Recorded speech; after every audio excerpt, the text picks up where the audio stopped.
Hey, fight fans, welcome back to Boxing, Eat That Shit Up.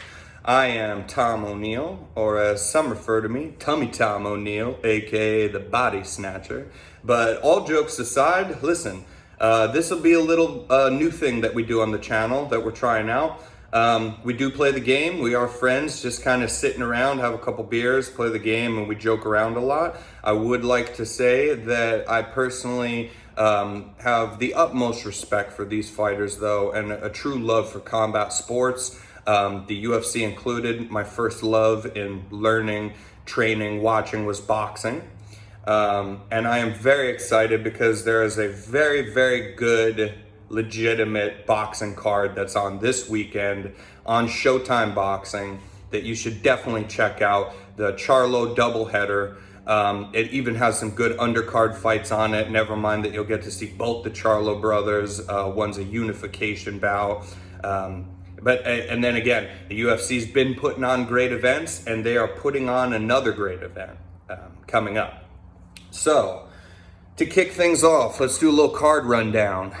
For the UFC event, I believe it is 253.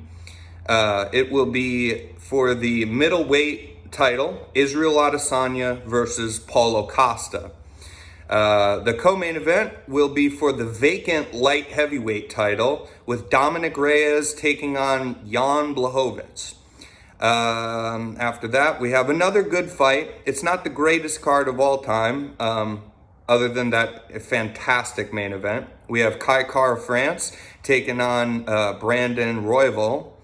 And there's a women bantamweight fight and featherweight fight as well, with some people that honestly I'm not too familiar with, and I don't want to botch their names here. And then on the boxing side of things, for Showtime Boxing, we have Jermell Charlo taking on Jason Rosario. We have Luis Neri taking on Aaron Alameda.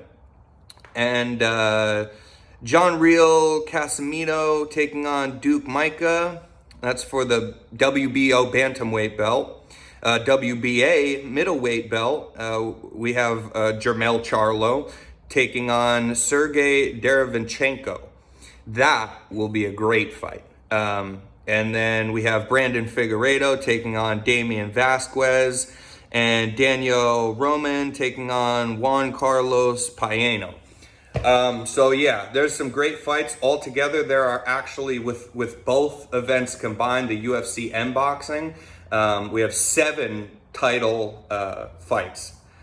So that's fantastic. I'm going to try to watch both cards. I'm really excited for the boxing stuff because that's kind of my true love, and I'm very glad to see like a legitimately really great card. By the way, it's a double header event, so these are two separate, basically they're two separate pay-per-views that are one pay-per-view. You pay one pay-per-view price and you get both the Charlo fights with their undercards. Lots of great action. I will make a couple of picks today, and I'm going to do this every time that I do this. I will make picks. But there will be times where I'm not going to pretend that I know what I'm talking about. I'm only ever going to make picks when I actually am a little bit versed in watching and knowing about the fighters that are competing, whether it be boxing or the UFC. So, for the Jermell Charlo Jason Rosario fight, my pick is going to be Jermell Charlo. Which would be kind of obvious, and I'm going to make that pick. Although I will, honest to God, say I think this is going to be a good fight, though. Jason Rosario, he had a big upset win over J-Rock Williams not too long ago, and that was a great win for him. And I've watched a couple of his fights. He is a very good fighter. I just don't, sometimes they'll push a guy. It's funny with boxing, you see it all the time in the UFC. It's kind of like they'll push people up after one good win to some fantastic guy that they're just not ready for. You don't usually see that in boxing. It's like the opposite problem where they're just putting on fights where people are getting fed to these guys, these top tier guys. But I mean, this isn't an extreme scenario of that at all, but I do feel that this falls under that category a bit. Jason Rosario, I think he'll put on a good fight, but I think it's a lot for him. I think the win over J-Rock was very impressive for him. But I don't think that he's ready for the likes of, Jermell Charlo. Jermell Charlo, he's also, of the two Charlo brothers, probably fought more top tier kind of guys. And sorry, I'm going back and forth to my phone and computer here. We will work this out better. This is not on the fly. I've done some research here, but we'll get this going a lot better. The better microphone, better backgrounds, more condensed, everything like that. Anyways, bear with me though. This is the first time out and we're kind of a little bit winging it here. I'm gonna go with Jermell Charlo in that. On that undercard for that co-main event will be Luis Nery versus Aaron Alameda. Now, Alameda, I'm not incredibly well versed on this guy. Again, I'll never pretend to know what I'm talking about here. However, Luis Nery, I'm going to make that pick because I am well versed a bit in him. I've seen quite a few of his fights on undercards so far, and he has had some big wins. He has not, yet gotten to the point of facing the betters of his division. But he is an impressive fighter, man. He really is. He goes for the body, Luis Nery, like no one else. I mean, really, people have a lot better technique, but if you want to kind of, for a lot of fight fans that are not, that are more, whatever you'd call it, casuals or whatever, they just like to watch a fight and they kind of sometimes go, whoa, just start fighting, and oh, why doesn't this guy just get in there? I mean, both the UFC, for sure too, because then they have, the wrestling, the ground game, the jiu-jitsu, the clinch, everything. They have kicks.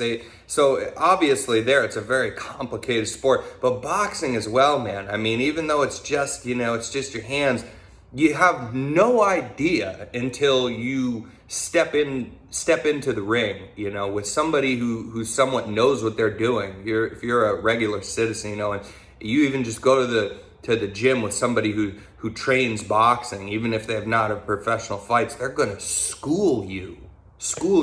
So you can't just go in there wild, right? But everybody kind of wants to see that guy that's able to do that. And Luis Nery, to me, is that guy.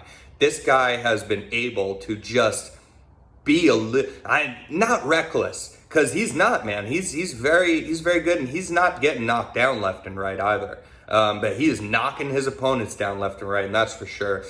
He goes in with sometimes wild-looking swings to the body, and it's hard to tell how it's not reckless, but he just, where a lot of boxers, they can, even the likes of Canelo and stuff, these people are, Canelo, I mean, that's, Errol Spence, these guys are in the top pound for pound list. But they will take their time, Lomachenko, they take their time when the fight starts, as it's 12 rounds, so they take their time in figuring their opponent out, kind of breaking them down. Everybody has to do this. Luis Nery, he always appears to just be able to get to what other people are doing in those later rounds a lot earlier, figuring out, I don't want to say figuring out all the technique. He does some of that because he does have technique, but he's a heavy hitter for his weight class, man. And he just is able to get going on opponent. I mean, by a lot of his fights, even sometimes the first round, but at least the second, third round, he is ripping them to the body hard, and not just waiting, block, and then one good rip to the body. He is just ripping them to the body back and forth. He'll go in. A lot of people go in with jabs. He'll throw one jab, then he'll start just throwing vicious hooks at people, at his opponents. So I like Luis Neri a lot. I like him. Oop. All right. You never know what's going to happen here on Boxing. But yeah, no, I like Luis Neri a lot. So yeah, he's my pick over Aaron Alameda. Jermell Charlo is my pick over Jason Rosario. Then we get to the other Charlo brothers.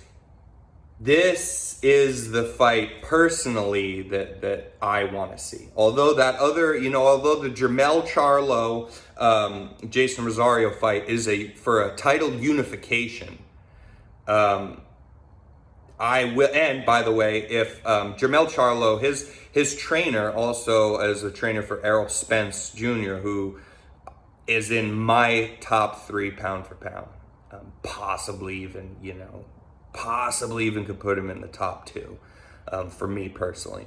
But yeah, he's a trainer of Errol Spence Jr. as well. And if Jermell wins over Rosario and becomes a unified champion, he'll have 2 unified champions under him, which is really fantastic. But yeah, anyways, even though that's for a title unification, that's kind of the big one. Jermell is, out of the 2 Charlo twins, a bit, I want to say, more famous, known a little better. He's highly aggressive. Listen, this Jermall Charlo, Sergey Derevyanchenko fight, this is the one that I want to see. I think will be the best of the boxing fights, hands down. Because, Jermall Charlo, he's the favorite in it. This is the one, it's not, listen, so he's the favorite. It's not like I'll be shocked if he wins. But I think that even if he wins, or Derevyanchenko, I think, first off, no matter who wins this fight, I think this is going to be the best fight of both the boxing cards.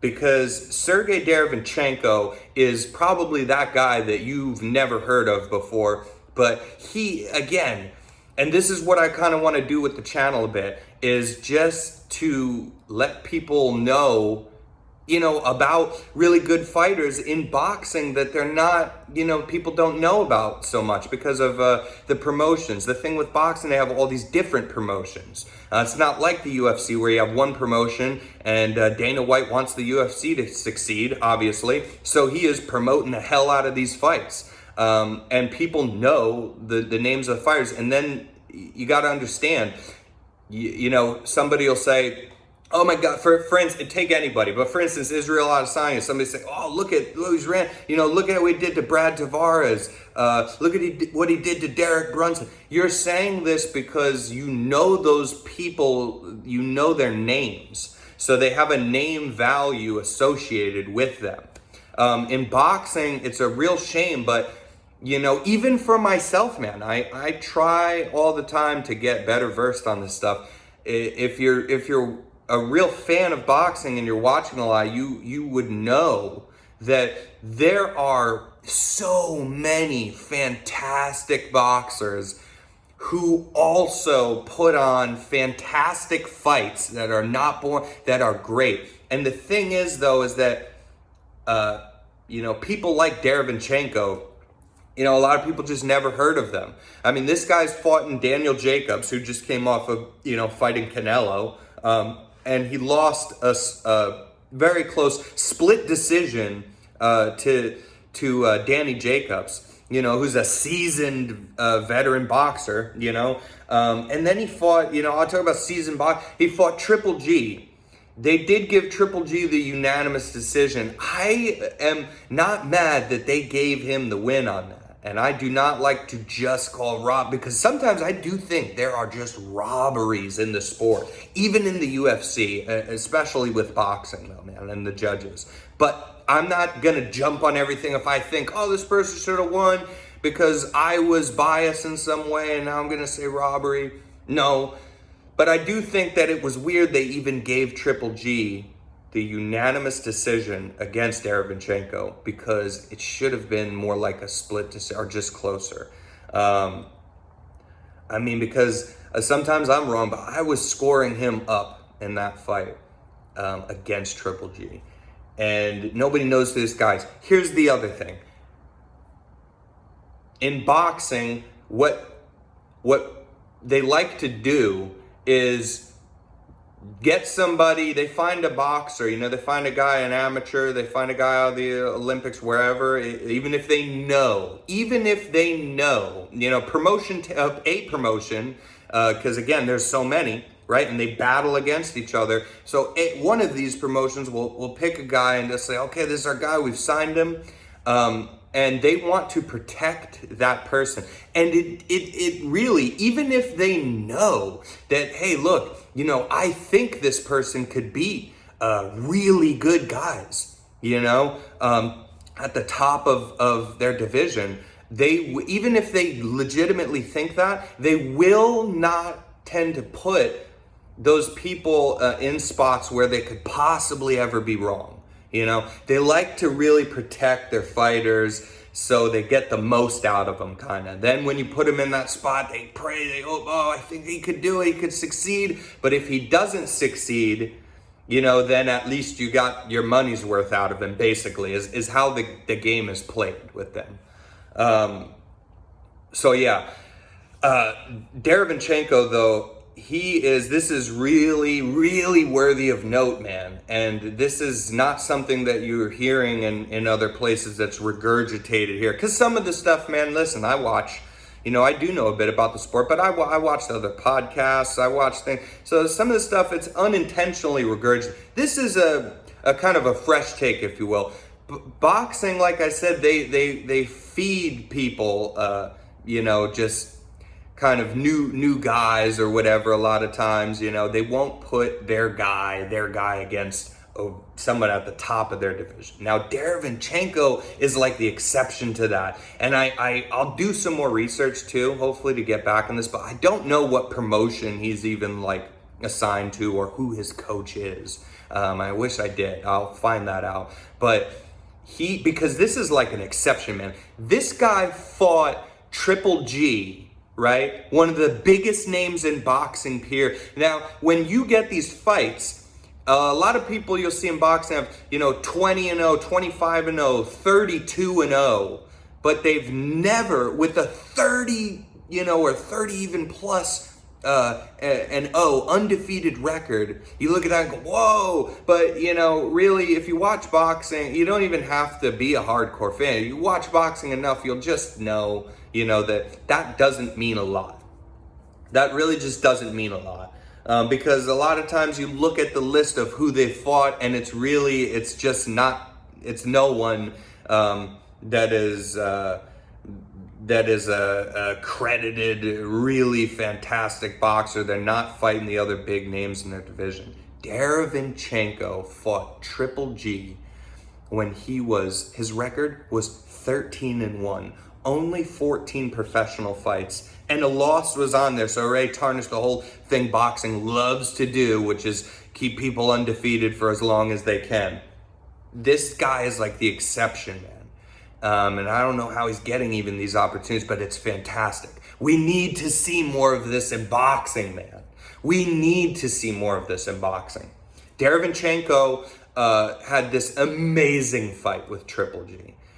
Amazing fight, okay? And I personally scored him ahead. I'm not mad at all that they gave Triple G, because it was just an epic fight back and forth. And Triple G is Triple G, man.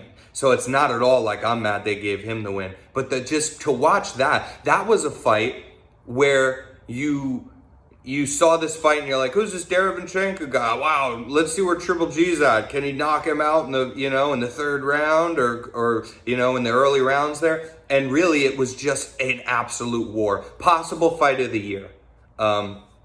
That was so impressive to me. I mean, when I watched the fight, as you know who Triple G is, what I came away from that fight with is, my God, is Derevyanchenko impressive. Sergey Derevyanchenko is a monster. I love this guy. He's tough as nails as far as taking punches, man, and taking abuse and staying in there. He's not the most technical guy, at all. He lives and breathes, it appears, on toughness, to hang in the pocket and sometimes lose those exchanges with power, taking powerful shots, man. and he'll hang in there, dude. I believe he's Russian. I'm not 100%. But yeah, he is a tough guy, man. He is a dog. When I watched that Triple G fight, I was like, oh my God. And towards the end of that fight, man, because at first it was like, he's doing good, but is he getting tired? And then Triple G had some success. Towards the end of that fight, he was walking Triple G down with his hands up. Triple G, because again, Triple G had a lot of success earlier in the fight. So all fairness, it's a fight, you score it round by round, but at the end of that fight, Derevyanchenko was walking him down looking scary, hurting Triple G. He had hit him to the body. The ref had to step in and go, oh shit, because he was fucking almost down. Triple G was getting hurt. You don't see this. Canelo did such a great job in that second fight on fighting Triple G, but I want to tell you from my opinion, and I love Canelo, even in that fight, right, against Triple G, where Canelo Triple G 2, even in that fight, Canelo did this amazing job of staying in his face, changing styles, but you didn't see him hurt the hell out of Triple G. This fight with Derevyanchenko, man, was like I'd never seen that happen before. Triple G looked like he could go out in that fight if you watch it. So anyways, enough about him, but that's a little rant about Derevyanchenko. And there's a guy that you really need to pay attention to. And each time I do this, I really want to give you a couple guys that you could get to know their names. Just look up even their fight highlights, whatever, because for boxing, because the UFC does a really good job at promoting their guys. And one thing, I have fun doing this, is my passion, and that's why I'm, starting to do this as well on the channel. But one of the things that I want to have people walk away with, like a goal of kind of doing these videos on the fights, is really more than anything to focus on giving people names of good boxers that they don't know about, that they should be watching. And for today, Derevyanchenko. And he is an underdog, not a huge underdog, but he is an underdog. And this is gonna be my risky pick here, is I'm gonna pick Sergey Derevyanchenko to beat Jermall Charlo. Okay, and then on the UFC side, we have Israel Adesanya taking on Paulo Costa. I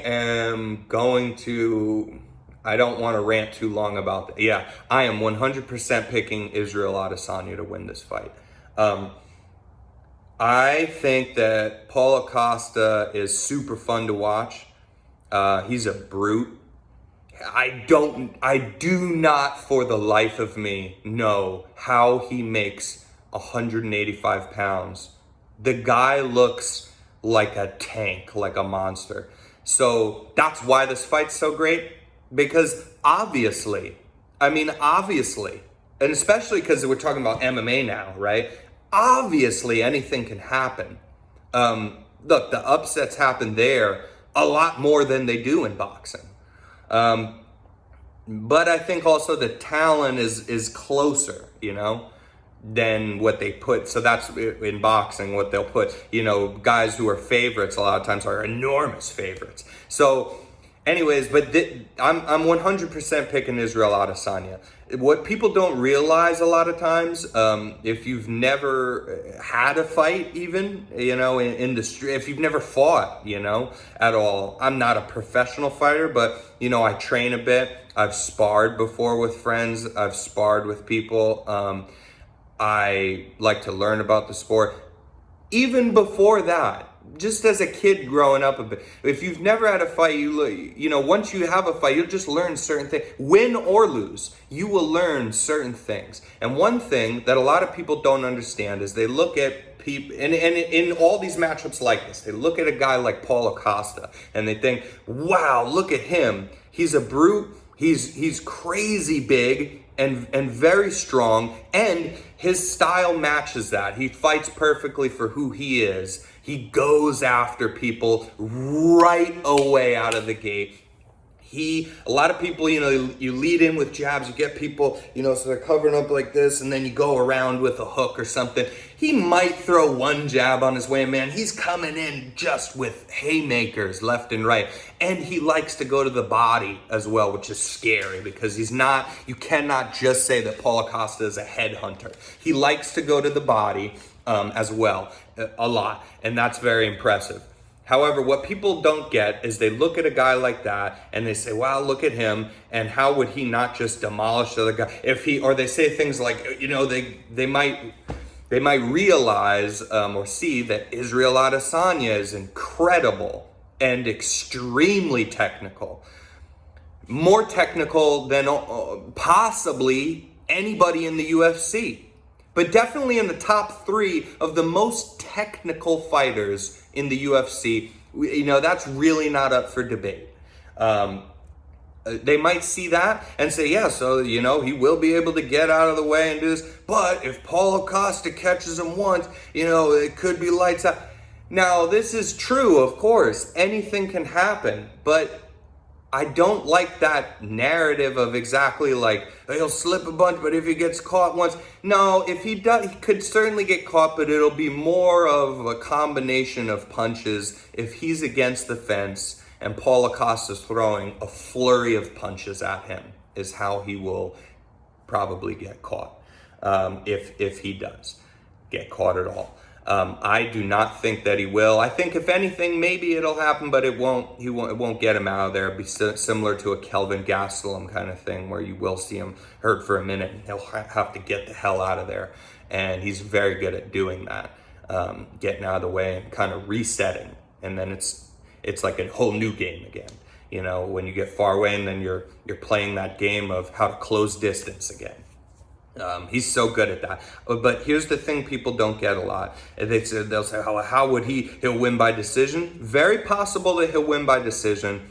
I do think that either way, Israel Adesanya will win. It's possible by decision. I think a very good chance, though, that he actually takes Paulo Costa out. And here's why.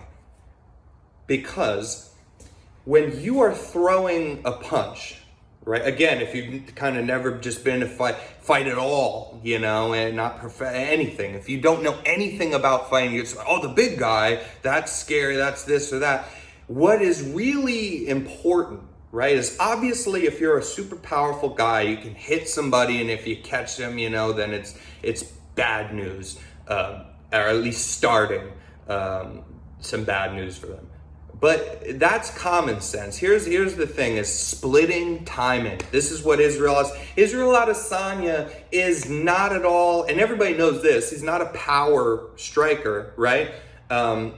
He's also, it's just, even saying that is like, that's underrated, how do you say it? That's underrating even saying that, though. He's not a power striker like at all, and he's not even that powerful, period. His thing is, he says this. He said this after the Derek Brunson fight. He said, all I need to do is touch him. And the reason why is because he is excellent at splitting timing. So when you're going to throw a punch, right, and you're Paulo Costa, but when you're going to throw a punch, you're closing the distance in first, right? To get close enough to an opponent that's moving around on you, moving back and side to side, okay? So when you go to throw a punch and you kind of are closing that distance, and you'll kind of tense up and squint your eyes and throw the punch, you are preparing yourself for a possibility that you could get hit, because in your mind, even just subconsciously, you don't even have to be a trained fighter to do, subconsciously your body is saying, I know I could get hit too, because now I'm close to the guy. And then you kind of get your hits off. And if you do get hit, this is where a lot of the times the whole getting rocked thing comes into play. Because somebody who hits hard, especially like Costa, they can, rock you quite easily, even if you're tensing up for the hit, right? But you don't have to be Paulo Costa. You don't have to be Mike Tyson. You don't have to be Deontay Wilder to, just be great at timing. You don't have to even be powerful. Because if you're hitting somebody when they're tensing up or they're seeing it coming, it's hard, man, even if you're powerful. This is what people don't realize. That Israel Adesanya is just touching people in there. Just a little, he's just touching people. And he is touching people with these jabs and these straights at the most awkward of times, splitting the timing. So when Paulo Costa will go in for those flurry of punches, Izzy will get out of the way, he'll block some of them, and then just when Paulo Costa thinks, maybe he'll throw some back at him, but just when Paulo Costa thinks, okay, that's the exchange, now I'm gonna get out, your body kind of relaxes, and on your way out of the pocket, he'll just touch you on the chin, and it's a wrap. Or, you're just closing distance, and on him, because he's moving around a lot, and you think, or Paulo Costa will think, I'll be right here, I'll take one more step, and then I'm going to be in the pocket with him, because that's where he currently is. He's here, I'm here. I need to take one more step, and then I'm close enough to hit him.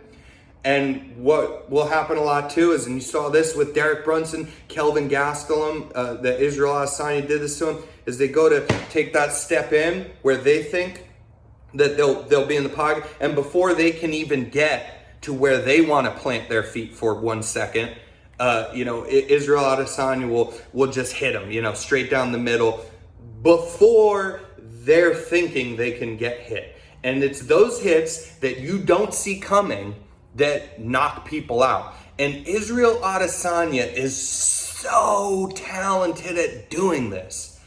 He's perfect in doing this, man. A lot of boxers do this. A lot of MMA guys have done this. Israel Adesanya might be the best at this.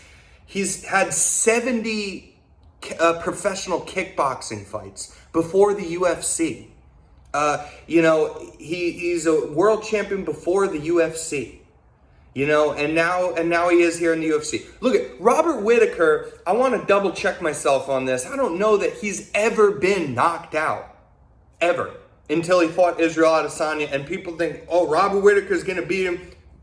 I thought Israel Adesanya would beat Robert Whittaker, but I thought he'd do it over rounds and it would be a decision, and because Rob's so tough. He dropped him in the first round, and I know he dropped him in the first round. I think he even dropped him twice, possibly, in the first round. But he dropped them also, even if it was once, definitely right before the buzzer, and or before the bell. He looked like, he was like, what the fuck? Because the guy doesn't hit so hard. He's just so technical, man. And then at the beginning of the second round, early, he takes him the fuck out of there, man. I was so impressed. I thought the guy would win, but I did not think like that. He just steps out a little bit while Rob's throwing the hook, and he barely evades it, man, and just touches him on the chin a little bit. And he's fucking out. He hits the ground like a ton of bricks, So anyways, Israel Adesanya all day, and I think this is, again, that's the kind of a breakdown I'll give that's more detailed right there on how he does it as well. Splitting the timing, just throwing off Paulo Costa's whole rhythm. He thinks he'll go in there, stalk him, take a couple hits and hit, because that's what he does to guys. Israel Adesanya is not going to be there to be hit, man. He is not going to be there where you think he is. And even when he plants his feet, which is almost never, his head movement is phenomenal. The guy's got every last thing that you need on evading and being Mayweather in there, Mayweather-esque. So yeah, that's my pick, and it very well could be by decision, but I think he takes him out of there. And I think that it'll be, even possibly the third, but yeah, I think even possibly the second or third round. I think he takes him out of there. Okay, and then on to the co-main event of that UFC card, Dominic Reyes versus Jan Blachowicz. And this is for the vacant light heavyweight title, which John Jones, vacated. I don't know if I think he intentionally did that, actually, which is kind of cool. John Jones, he's not even my favorite fighter, but it's like you can't hate on that guy. Those fighters don't, come very often. He just reigned over that division. Everybody that you'd ever see, that's what makes divisions Like Demetrius Johnson at flyweight too. This is what makes people think divisions are, oh, they have nobody in them. Everybody said, this with Demetrius Johnson with the flyweight. The same thing with this light heavyweight. When John Jones has been there for years and years, just reigning over there. How many title defenses has the guy had, for God's sakes? I mean, this is why he's probably the greatest of all time in the UFC, I like George St. Pierre a lot better. But this is why John Jones probably is, man. His one loss, it's like, that's not even a loss, It's like that's not even a loss. A loss from throwing illegal elbows, you're just messing the guy up, but you did something illegal. It's like, oh, okay, and then they have to take you off of top of him, and that's his loss. The guy just reigned over the division anyway, and for the longest time, and made it real hard. And so people look at this and they see other fights in light heavyweight and they say, oh, this guy's, maybe he's cool, or maybe he's, and for a while you hold out hope. You go, this guy be interesting for John Jones. Then John Jones fights and runs through him. Or John Jones, even when he's not finishing people, he's playing with them, wins every single round. So this is what makes people think that divisions are stale or boring. Now notice that John Jones vacated the title and or after the Dominic Reyes fight, which I thought Dominic Reyes won, but that's nothing new. A lot of people think that. Most people, I would say most people, man, that talk about fights that are professional, that are in the game, most people think that. But anyways, so then they say, oh, Reyes is cool, but I guess he's the only one we need to see that with Jones. That's the only. Now that Jones is gone, notice it's like all of a sudden, look at all these people in light heavyweight. They've been there, Thiago Santos has been there. Dominic Reyes, Jan Blachowicz, they have been there. Anthony Smith, those are some tough losses. I like Anthony Smith. I think he's just again, at least for fun people to watch. And these guys have been there, for a while. And now it's like, oh, well, now John Jones, look at this division could become cool again. I think it could. I think it's going to be an interesting division again. But for Dominic Reyes, Jan Blachowicz, I'm definitely going Reyes.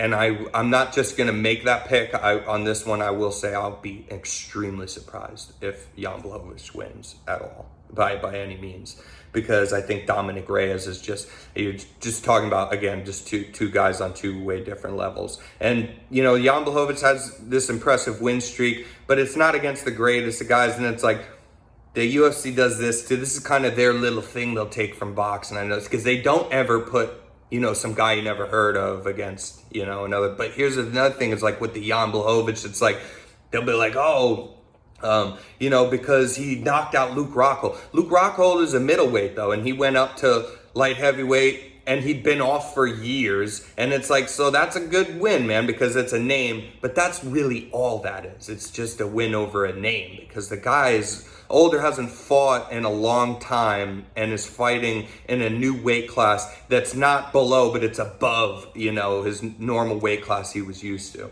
So, and it just didn't go well. I think that based on how that fight went, that's not as much Jan Blachowicz being some fucking amazing guy that look at what he was able to do.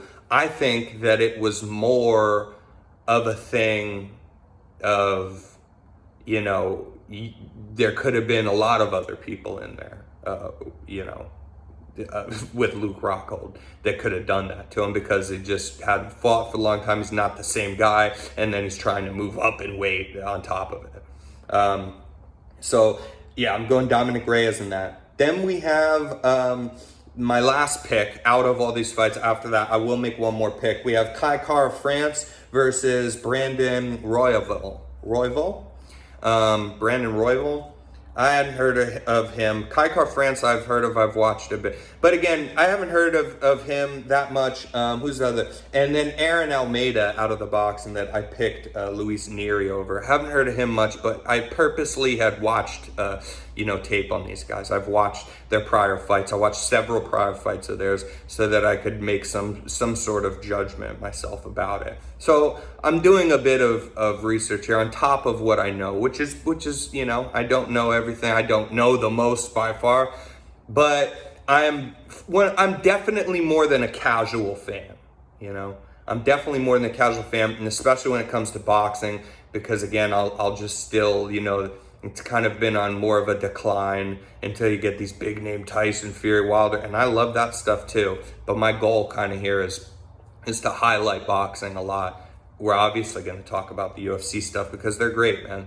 But I want to highlight boxing a lot, you know, as much as I can, because I feel like that other platforms out there are not doing it. Other podcasts, you know, that talk about a little, even podcasts that, you know, they work for a network putting on a boxing event. They'll kind of just be like, oh, we have this guy versus that guy, or they can't even, you know, they don't know who they are at all. So even with these guys, I don't know who they are too much. I purposely watch other fights.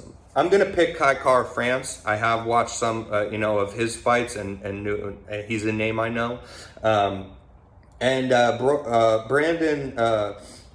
Royval. Yeah, I think that here's the deal. I think Kai France is a very good fighter, and he had a very good come up, and starting in the UFC, and they gave him kind of his first kind of opportunity fight, if you will. I think was the Brandon Moreno fight that he had, because Brandon Moreno is kind of a proven guy, another kind of little bit under the radar guy, but you know, if you watch the UFC more than just the main event, you should know who he is. He's a very good fighter. So they gave Kai France, that was kind of his chance, this Brandon Moreno, and he did lose that by decision. It was a good fight, but he lost that by decision, and so that's kind of a failed test there, you know, on this first thing. But this guy, you know, is just, to me, is a very good fighter and kind of, so to speak, the real deal. That's not to say, oh, I think the real deal, this guy could take on anybody in the division. That is not what I'm saying, but I think the real deal as far as actually being a fighter at heart, because the guy kind of failed that test a little bit. So this fight, right, is kind of like, it's not a gimme, you know, but because Kai France, you know, he's still on his rise, you know, he's not the star and they're feeding someone to him, but he kind of failed that Brandon Moreno test. I was kind of sad for that, but Brandon Moreno's great fighter. So this is kind of an opportunity to kind of get your wheels going again, you know, to kind of get, what's this? Okay. Yeah, to kind of get your wheels going again, and get your feet back under you. And then, you know, I expect he'll move up. Listen, he's a top 10 guy. He's a top, you know, Kai France. He's a guy that's a top 10 guy in flyweight. So I think that he gets this. I think that he gets this done. I think that he's the hands down better fighter in this fight, and that he's able to get this done. But I could be wrong. But I'm going to make that pick as well. So that's about it for now. This will be more condensed, more refined next time. Yeah, we're just kind of getting up and going. I'm trying to record this both on the phone and computer. Looks like I'm just using the phone one now because the computer's acting weird. So again, we're refining this, but I did want to get this out, man, because this is a really good weekend to fight. So I wanted this to be my first one since I've had this idea. And we will make this better each time. It will be more condensed each time. It will be more to the point each time. And as I watch these back, I will also for sure be able to cut my rants on things down a bit. But yeah, those are my picks. Jermell Charlo, over Jason Rosario. Luis Nery over Aaron Alameda. And then Sergey Derevyanchenko over Jermall Charlo is kind of my wrench in the thing. I'm going to make that pick as well. Israel Adesanya over Paulo Costa, Dominic Reyes over Jan Blachowicz, and Kai France over Brandon Royval. Yeah, so those are my picks. Also, another idea I had is, you know, I'll start putting my picks. Sometimes I do gamble. I'm not a gambling addict at all. I do not. When I make, like, for instance, for these picks, when I'm making all these picks, it's not that, oh, I'm going to place bets on all of these picks. But I will come up with a board and kind of be interested in my percentage on the picks, because I'm gonna toot my own horn here just a little bit. I'm pretty spot on a lot of times. Everybody's wrong sometimes. If I come back next week and I'm wrong on some of these, of course it can always happen. But I feel like I do have a good success rate on it. So I was thinking of creating a board of my picks, and we can keep track of them as well and kind of make a percentage here as we go. And if you're interested in betting and things like that, you listen to a few more of these, you like the way that I'm making picks, you can use that to your own advantage the way that I sometimes do. In placing bets online. I like my bookie a lot, although I will say it's tough to get going with them because you have to get over a $500 mark, I think, or even $7, I think it's $5. You have to get over that mark before you can take money out. And then as well, there was problems. They want more information, they want more stuff before they can send it. It takes forever. But I think that once you kind of get going on it, though, it's a little bit of a pain in the ass, but once you kind of get going on it, it's a really great way to go. So yeah, we'll make the board. We'll make this better. I will find out what in the actual hell is going on with my computer, because I do have a very good microphone as well that I was thinking about incorporating, but I can't just do that through the phone. So yeah, we'll see you next time here on Boxing. I am Tom O'Neill. It's been nice. Enjoy the fights this weekend, and we will see you later. Talk about some more good upcoming events. All right.